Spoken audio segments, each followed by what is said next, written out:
Vous en avez assez de payer plus pour regarder moins? Vous n'êtes pas le seul. Nous avons plus d'options de streaming numérique que jamais auparavant.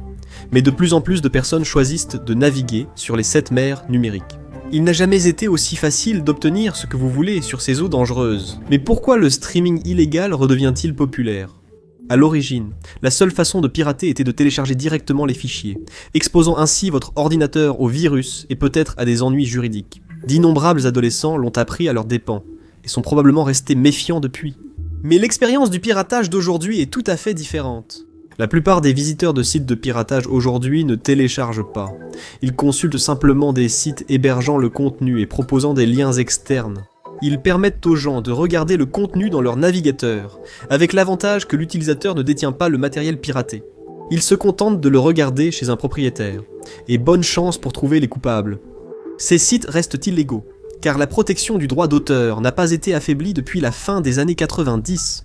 Mais cela ne signifie pas qu'ils seront poursuivis en justice, comme Napster l'a été. L'Internet étant mondial, la plupart des sites de contenu piraté sont hébergés à l'étranger.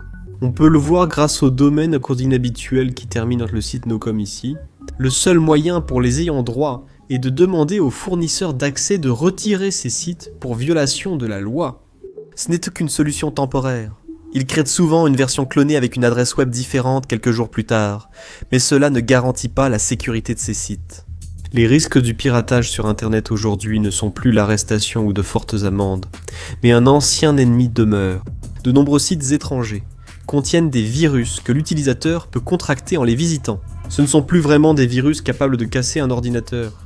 Quel est l'intérêt? Sachant que vous risquez davantage d'attraper des logiciels espions et des malwares qui surveilleront vos activités, ralentissent votre ordinateur et volent vos données. La recommandation principale pour les pirates actuels est d'utiliser un bon bloqueur de publicité. Bien sûr, ce n'est pas un problème nouveau. Il a simplement pris une nouvelle forme par rapport à ceux qui sont nés dans un passé lointain. Dans les années 1990, le divertissement avait de nombreuses barrières. Il fallait regarder les programmes en direct ou les enregistrer sur magnétoscope, en espérant que papa ne les fasse pas avec un match de foot.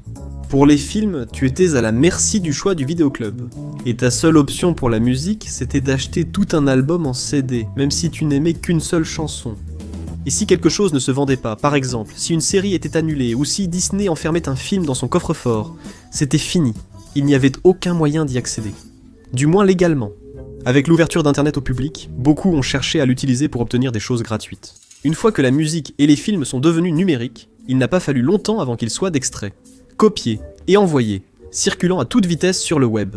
Au départ, le piratage en ligne concernait des échanges privés et des fichiers libres transmis par modem, mais tout a changé avec l'arrivée de Napster en 1999. C'est vite devenu le premier site de transfert de fichiers à grande échelle sans vraiment contrôler les contenus hébergés.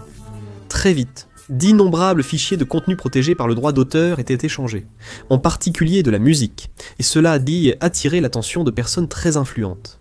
À cette époque, le piratage sur Internet comportait de nombreux risques pour une raison principale. La seule façon de le faire était de télécharger. Vous deviez prendre le fichier réel sur votre ordinateur, ce qui signifiait qu'il pouvait être traqué, ainsi que saboté. À l'époque, de nombreux adolescents tentèrent de télécharger le dernier album, et attrapant par erreur un virus, endommageant l'ordinateur familial. Ce qui était presque aussi effrayant que l'autre risque du piratage, car à cette époque, les studios prenaient le piratage extrêmement au sérieux, le considérant comme du vol, et ils savaient où vous trouver. Chaque téléchargement laissait une trace, et votre fournisseur d'accès à Internet pouvait voir exactement où elle menait. Il était courant que les utilisateurs d'Internet reçoivent un avertissement de leur fournisseur, leur indiquant qu'ils téléchargèrent du contenu illégal, et qu'ils risquaient de voir leur service Internet suspendu s'ils continuaient. Certains studios sont même allés jusqu'à poursuivre en justice des téléchargeurs individuels, les traînant devant les tribunaux et les obligeant à payer des amendes. Tout cela a contribué à créer une époque effrayante pour le piratage et pour les pirates eux-mêmes, car beaucoup se sont retrouvés poursuivis jusqu'à leur ruine. Cela comprenait Napster, poursuivi pour atteinte aux droits d'auteur et fermé en 2002. Tout comme les navires à voile avant lui, le grand âge du piratage était terminé, et il était sur le point de devenir obsolète. À la fin des années 1990 et au début des années 2000, les studios ont commencé à diffuser beaucoup plus de contenu et de supports physiques. Ainsi, vous pouviez l'avoir et le regarder autant que vous le vouliez. Le passage des vidéos home system au digital versatile disc signifiait que changer de cassette n'était plus nécessaire. Au milieu de Titanic, mais désormais des séries entières étaient accessibles. Les vidéoclubs ont prospéré grâce à cette technologie, et un nouvel acteur innovant, Netflix, est apparu. Une entreprise de location de digital versatile disc par correspondance vous permettait de commander vos médias par la poste et s'apprêtait à tout changer. En 2007, Netflix a lancé la première plateforme de streaming numérique, offrant films et séries en illimité, avec un abonnement mensuel. Ce fut un grand succès, bien que le contenu dépende beaucoup des licences. Mais Netflix allait bientôt trouver un moyen de contourner ce problème, en utilisant ses jolis bénéfices pour créer du contenu original. Depuis, les succès s'enchaînent avec des drames comme Stranger Things, le plus grand succès de la plateforme. Des comédies comme la satire hollywoodienne provocante BoJack Horseman. Et même des films originaux comme Roma, nommé aux Oscars, et l'aventure musicale tout public K-pop Demon Hunter. Donc, ce n'est pas surprenant que tout le monde veuille sa part du gâteau. Netflix a été le premier, mais une plateforme de streaming ne pouvait être verrouillée. Les droits de... Leur premier concurrent, Hulu, a été lancé la première année et est devenu un service par abonnement, en 2010. Il offrait la diffusion le lendemain des émissions des grandes chaînes, permettant d'enregistrer la télévision longtemps, ce que Netflix ne proposait pas. La plateforme allait bientôt lancer ses propres créations originales également, avec son plus grand succès étant leur thriller dystopique, La Servante écarlate. Et la concurrence ne cessait de croître. Un succès pouvait être un coup de chance, deux devenaient une tendance. Amazon Prime Video, bénéficiant d'un avantage notable, fut le suivant à vouloir sa part du gâteau. Il serait inclus avec Amazon Prime, un service d'abonnement offrant la livraison, des avantages et des réductions sur le géant de la vente en ligne. La plateforme de streaming a ainsi eu une large audience dès le début. Et avec une société mère aux poches bien remplies, il pouvait se permettre de prendre de gros risques sur des séries prestigieuses. Les vannes étaient maintenant ouvertes. L'un des plus grands attraits du streaming était le prix bas pour autant de contenu. Mais à mesure que le contenu se fragmentait, suivre tout devenait de plus en plus cher. À l'approche des années 2020, tous les autres grands studios se sont lancés dans la mêlée, chacun avec son propre service d'abonnement. Disney+, plus grand lancement, a réuni tout le catalogue Disney de 80 ans de divertissement familial, ainsi que des séries originales exclusives Marvel et Star Wars. Home Box Office Max, détenu par Warner Bros., a introduit les franchises Detective Comics Universe, Harry Potter, et l'ensemble des séries dramatiques Home Box Office. Paramount Plus permettait de regarder Columbia Broadcasting System en direct. Peacock, le service de streaming d'Universal National Broadcasting Company, était le seul à diffuser The Office. Apple Television, non lié à une chaîne, a tenté de lancer un service de streaming entièrement basé sur du contenu original. Et pour le spectateur, tout cela est devenu un peu trop chaotique. Non seulement ces services de streaming ont fait grimper en flèche le coût pour rester à la page, mais ils ont aussi rendu le streaming plutôt imprévisible.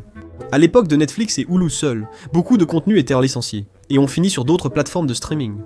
Maintenant, les gens voyaient leurs programmes préférés disparaître, alors qu'ils migraient vers les nouveaux services appartenant à leur société mère. Par ailleurs, les gens ont réalisé que la disponibilité de ces émissions sur la plateforme numérique n'était pas assurée. Les entreprises pouvaient les retirer de la plateforme en cas de mauvais résultats, et les renvoyer dans l'éther numérique. Les gens ont ressenti de la nostalgie pour l'époque des digital versatile discs, voire d'autres formats. L'un des plus grands attraits du streaming à l'époque, c'était que les gens étaient tentés de couper le cordon. En plus de louer des digital versatile discs au vidéoclub, les gens payaient pour le câble, qui était généralement vendu uniquement sous forme de forfait.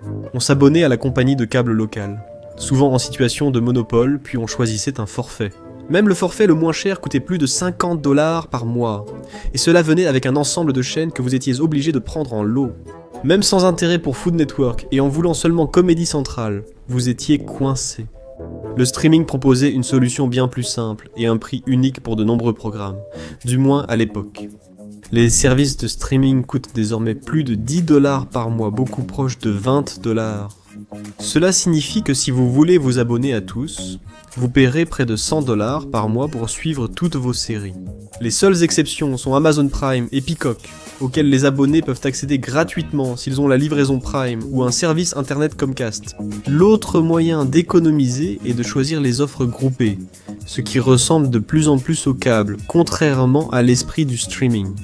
Et cela a poussé beaucoup de gens à retourner vers le piratage. Ce n'est pas seulement que le piratage est plus facile que jamais, il est aussi plus simple de mettre la main sur du contenu protégé par le droit d'auteur. À l'époque de Napster, le piratage était souvent fastidieux. Pour la personne qui mettait le fichier en ligne aussi, il fallait souvent l'extraire d'un CD ou d'un digital versatile disc, s'assurer que la qualité audio était correcte, puis espérer que le fichier ne soit pas corrompu. C'était à peine mieux que les premières vidéos pirates filmées au caméscope dans une salle de cinéma. Aujourd'hui, studios et labels offrent souvent un accès immédiat et gratuit après la sortie. Les nouvelles séries télévisées sont mises en ligne sur des services de streaming plutôt que diffusées à la télévision, et la fenêtre de diffusion en salle pour les films se réduit, au point que cela ne dure que quelques semaines. Et puis il y a la musique, où vous n'avez même pas besoin de payer pour y accéder.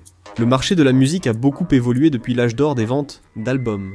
La plupart des artistes aujourd'hui ont une chaîne YouTube et leur musique y est publiée. D'abord, un clip à la fois, généralement pour annoncer l'arrivée d'un nouvel album. L'idée, c'est que cela incite davantage les grands fans à acheter l'album, parce qu'ils ont eu l'eau à la bouche, avec ses avant-goûts gratuits.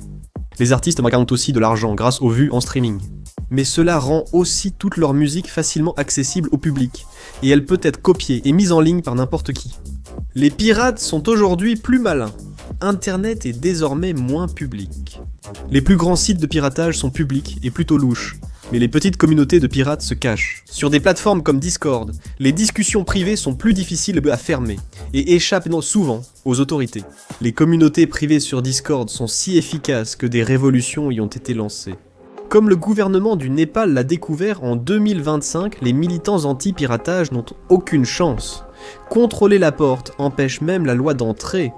Ces discussions privées pour échanger du contenu piraté restent souvent un secret chez les pirates actuels, et ils ne donnent le nom du Discord ou d'un autre site privé qu'aux personnes en qui ils ont confiance. Bien que les grands sites publics inquiètent les studios et labels, le volume de téléchargement sur ces discussions reste trop faible pour attirer l'attention. Cela signifie qu'ils peuvent continuer à faire circuler les cassettes et à découvrir de nouveaux spectacles et films, sans avoir à se soucier du service de streaming auquel ils doivent être abonnés. Mais beaucoup de ces pirates ne pensent pas seulement que le piratage est pratique, ils pensent que c'est la bonne chose à faire. La redécouverte du piratage par la génération Z ne ressemble pas vraiment à la version des milléniaux. D'une part, ils en ont beaucoup moins honte. Napster et d'autres sites étaient d'abord vus comme un secret honteux d'Internet, mais la nouvelle génération de pirates est fière d'avoir trouvé un moyen d'obtenir ce qu'elle veut gratuitement. Nombre d'entre eux, farouchement anticapitalistes et très méfiants envers le gouvernement, voient l'illégalité de cette activité comme un argument supplémentaire. Commenter le prix des services de streaming sur Tumblr. Quelqu'un dira sûrement « ce nul ne sait même pas pirater ». Pour eux, il ne s'agit pas seulement de voler de l'art, mais de le sauver. L'un des grands arguments de vente du streaming, c'était qu'on savait toujours où trouver un contenu et qu'on pouvait le regarder indéfiniment. Sauf que cela ne s'est pas passé comme ça. Le premier domino à tomber a été Homebox Office Max, sous la direction du président-directeur général Cooper de Coup, David Zaslav, l'ancien cadre financier, qui a retiré des dizaines de séries de Homebox Office Max et les a jetées dans l'oubli, pour économiser sur les droits résiduels. Beaucoup de fans ont vu leur série préférée disparaître complètement, devenant introuvable. La première entreprise à agir de façon désagréable reçoit le plus de critiques, mais cela devient ensuite la norme. Peu après le grand ménage de Homebox Office Max, les autres plateformes de streaming ont vite suivi. Disney+ a retiré de son catalogue des séries originales annulées et peu performantes. Paramount+ a retiré de nombreuses séries animées, dont plusieurs de Nickelodeon. Désormais, ce sera Bob l'éponge en continu. Netflix aussi a été touché, son contrat avec DreamWorks ayant expiré. Certaines séries animées ont discrètement disparu du service, poussant les fans à chercher leurs préférés sur internet. Cela a soulevé une question éthique intéressante. Est-ce vraiment du piratage si vous ne prenez rien à l'entreprise ? Après tout, les services de streaming ont supprimé l'accès à ces séries, sans aucun moyen de les obtenir légalement. Les navires pirates affirment qu'il ne s'agit pas de vol, mais de préservation artistique. L'argument opposé, c'était que l'entreprise propriétaire décide de son utilisation. Mais il est plus difficile de s'opposer au piratage lorsqu'il n'y a pas le spectre d'un artiste affamé qui vous supplie d'arrêter. Certains fans naviguent sur les mers depuis bien plus longtemps. Nous vivons aujourd'hui dans un monde globalisé, et cela signifie que les fans peuvent avoir accès à des divertissements du monde entier s'ils savent comment les trouver. De nombreuses émissions, y compris anglophones, n'ont jamais été diffusées aux États-Unis. Les fans du meilleur pâtissier britannique, l'émission anglaise qui fait crier de nombreux pâtissiers amateurs. Non, imbécile, il faut verser le caramel délicatement. Vous pouvez actuellement le trouver sur Netflix, mais plusieurs de ses déclinaisons, ainsi que la version canadienne de l'émission, ne sont pas diffusées du tout aux États-Unis. Parfois, le piratage était le seul moyen d'accéder à la vraie version d'une émission. Peu de téléspectateurs piratent depuis plus longtemps que les fans d'anime. Ces dessins animés japonais arrivent souvent aux États-Unis, découpés et adaptés pour le public occidental. Les séries sont souvent doublées avec des voix inadaptées aux personnages. Les fans inconditionnels échangent des cassettes depuis les années 1990, car les séries d'animes adultes ne sont ni doublées ni diffusées aux États-Unis. Et pour certains fans, ce n'est pas seulement une question de commodité et de prix, c'est une question d'éthique. De nombreux fans de la génération Z sont désormais plus sensibles aux questions sociales et politiques, soulevant un problème. Que faire quand leur série ou film préféré n'est plus en accord avec leurs valeurs ? Beaucoup de fans sont mal à l'aise avec la politique des grandes entreprises, alors ils abandonnent complètement le fandom. Mais d'autres ne sont pas prêts à aller aussi loin. Ils ne veulent plus donner d'argent aux créateurs ou à l'entreprise, c'est ce qui a changé. En ce qui concerne le piratage aujourd'hui, les jeunes pirates ne considèrent plus qu'ils volent les créateurs. Ils se voient comme des personnes qui subvertissent de grandes entreprises et des empires créatifs qui les ont trahis. Le piratage répond à leurs scrupules éthiques et leur permet de profiter de leurs émissions préférées sans se soucier de la destination de l'argent. Le piratage est aussi simple que d'activer un bloqueur de pub et de visiter le bon site. Bonne chance pour les arrêter, car la plupart feront juste ce qui est le plus simple. Le piratage a disparu pour plusieurs raisons, mais la principale était probablement que c'était tout simplement une vraie galère. Il fallait chercher le bon fichier sur un vaste site, risquer des virus et patienter pour le téléchargement. Et espérer que le gouvernement ne vous surveillait pas ce jour-là. Il suffit souvent de chercher l'émission voulue sur un site, de choisir un lien et de la regarder sans risque pour votre ordinateur. Cela devient une habitude pour beaucoup, surtout car il est parfois plus difficile de le trouver sur une source officielle. Il y a de nombreuses raisons pour lesquelles le piratage fait son retour, mais la principale est tout simplement que le streaming est devenu plus difficile que jamais. S'abonner à une seule plateforme de streaming coûte déjà cher, alors imaginez avec les 7 principales. Une fois que vous l'avez fait, vous devez déterminer si la série que vous voulez regarder se trouve sur la plateforme qui la possède, ou si elle a été licenciée à un autre service proposant du contenu tiers. Pour un film, vérifiez s'il est en streaming ou uniquement à la demande, ce qui peut entraîner des frais d'achat ou de location. Il est aussi possible qu'il ne soit pas disponible du tout. C'est alors que l'attrait des voiles noirs se fait sentir. Hollywood est en train de perdre la bataille contre le piratage une fois de plus, car c'est plus facile et plus infaillible que jamais. Mais la surprise, c'est qu'il pourrait s'en moquer. Les finances des services de streaming restent dites mystérieuses, certains misant sur la publicité, d'autres sur les abonnements. Mais la plupart des personnes abonnées à ces services ont mis en place des paiements mensuels automatiques. Il est facile d'oublier cet abonnement et d'être facturé chaque mois. Le piratage n'est peut-être qu'une faille mineure dans cette armure. Le monde du streaming est tellement vaste, avec des centaines de millions d'abonnés dans le monde entier, que ces méga-corporations sont peu susceptibles de perdre leur temps à traquer des pirates individuels, ou même des sites de piratage, à moins qu'elles ne commencent à constater une baisse sérieuse du nombre d'abonnés. Les drapeaux noirs flotteront sans doute encore, mais les pirates actuels ne renverseront pas les empires médiatiques qu'ils pillent. C'est comme si le Jolly Roger attaquait le Titanic. La piraterie revient, peut-être à cause de ceux derrière votre plateforme de streaming préférée. Regardez la vérité dérangeante sur le travail chez Netflix pour découvrir les coulisses, ou cliquez sur cette vidéo.